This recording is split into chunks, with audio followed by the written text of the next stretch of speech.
Olá, sejam bem-vindos ao terceiro vídeo da série de tutoriais do CEPLEX, utilizando a linguagem OPL. Para quem está assistindo o vídeo pela primeira vez, meu nome é Williams, professor do Instituto Federal de São Paulo do Campus Suzano e aluno de doutorado no Departamento de Engenharia de Produção da Escola Politécnica da USP. E esse terceiro vídeo nós vamos trabalhar com algumas estruturas de dados e alguns operadores, tá? Para a gente começar a trabalhar com notação matricial e notação de somatório, tá? Bom, então basicamente existem três formas aqui de representar os modelos de programação linear. A mais comum é a forma expandida, que nós abordamos no primeiro e no segundo vídeo. Temos também a forma de somatório, que é a mais comum, onde a gente encontra nos artigos aí científicos, em função do tamanho dos modelos. Então, quanto maior o modelo, fica melhor representado dessa forma, né, da forma de somatório. E também temos a forma matricial, né, onde a gente vai estar trabalhando bastante também, principalmente para fazer os modelos aqui, para fazer a modelagem computacional, ela vai ser a mais utilizada, tá? Bom, basicamente é o mesmo, né, modelo, só que representado de forma diferente. Então, por exemplo, aqui a função objetivo maximizar, a gente tem aqui o coeficiente de custo indo de C1 até Cn, então C1, C2 até Cn, e aqui é a mesma coisa, só que eu estou colocando, que eu estou somando, né, que é a mesma coisa aqui, com J variando de 1 a N, então C1 até Cn, mesma coisa.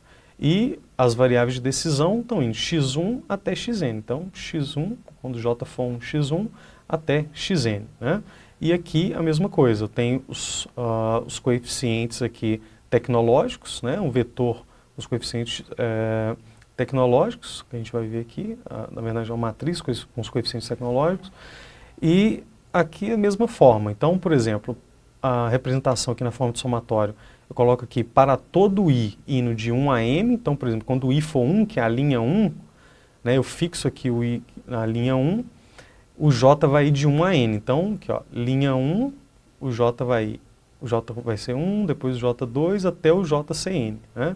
Depois o i vai para 2, então eu tenho a segunda linha e o j variando de 1 a n, né? Então, essa é uma forma diferente de representar.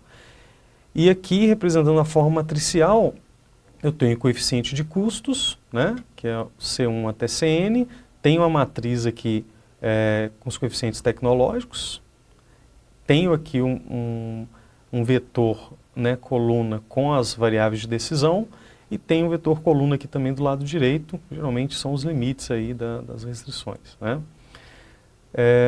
Como exemplo, né, a gente fez aqui no primeiro vídeo, o exemplo que está na página 49 do livro do Winston, eu tinha colocado aqui dessa maneira, só simplificando, então aqui 27x1 menos 10x1 menos 14x1 vai dar 3x1 e a outra, da mesma forma, esse foi o primeiro exemplo que a gente abordou na primeira videoaula, né? Se a gente for representar esse primeiro exemplo lá das três formas aqui, eu tenho aqui a forma expandida, posso representar aqui com a forma de somatório, né? Então, no caso aqui são só dois coeficientes de custos, né, e só duas variáveis de decisão, então n seria 2, por exemplo, né? Aqui para todo j indo de 1 a m, eu estou representando essas duas restrições aqui. Então, por exemplo, quando for um tipo de mão de obra, que no primeiro exemplo lá tinha sido acabamento, né, e carpintaria, tinha um número de horas disponível para esses dois tipos de trabalho. Então, quando eu estiver olhando aqui o primeiro tipo de trabalho, que é acabamento, eu vou olhar quanto que cada produto necessita desse tipo de trabalho, né? Então, eu coloco aqui, eu tenho aqui o coeficiente tecnológico, né? Então, quando o J for 1, que é, por exemplo, acabamento, eu vou olhar quanto que eu preciso de acabamento no produto 1 e quanto que eu preciso de acabamento depois no produto 2, né? O I está variando de 1 a 2 aqui, tá? E aqui as variáveis de decisão. Na forma matricial, nós temos aqui, então, o coeficiente de custo no caso aqui é lucro, mas estou chamando de coeficiente de custo, eu teria aqui 3 e 2, e as variáveis de decisão, x1 e x2, a matriz de coeficientes tecnológicos aqui seria 2, 1, 1, 1, e aqui 1, e o x2, como não tem aqui, eu coloco 0, só para a gente representar, e o lado direito, 100, 80 e 40, né? Essa notação matricial, esses vetores aqui, eles serão os dados de entrada do nosso modelo, essa a instância do nosso problema, né? a gente vai estar utilizando. Bom, vamos pegar um outro exemplo para a gente estar trabalhando, mas aqui eu vou estar abordando então algumas estruturas de dados. A primeira vai ser o range e depois também alguns operadores. O range a gente vai utilizar bastante, é bem simples de fazer a declaração, então a gente coloca range, o n variando de 1 até 200. Então, por exemplo, se eu fosse, a gente vai utilizar bastante também a forma de somatório, né? Então, estou colocando aqui, por exemplo, o i está indo de 1 a, 200, de 1 a n, né? Então, por exemplo, iria de 1 a 200, tá? A gente poderia estar utilizando o range para representar aquilo ali. Uma outra forma de declarar o range coloco aqui int, produtos, variável com igual a 200, depois eu faço um range de n indo de 1 até produtos, né? E como produtos é 200, ele está indo de 1 a 200. Então, são duas formas de fazer a declaração aqui, tá? Mais comuns.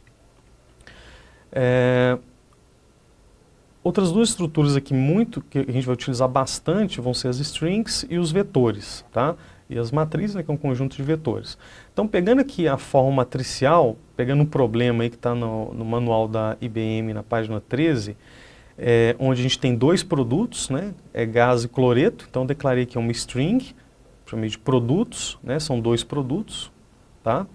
Uma outra string com o nome de componentes, são 3 componentes, então esses produtos são compostos de 3 componentes, eu fiz só uma pequena adaptação aqui.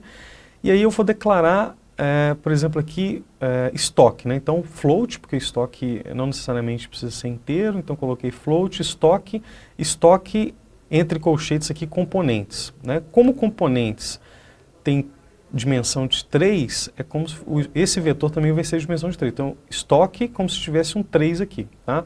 E aí eu vou declarar o estoque aqui de cada componente. Então, nitrogênio vai ser 50, hidrogênio 180 e cloro 40, tá? E o lucro, então vou declarar o lucro, né, que é os coeficientes aqui na função objetivo.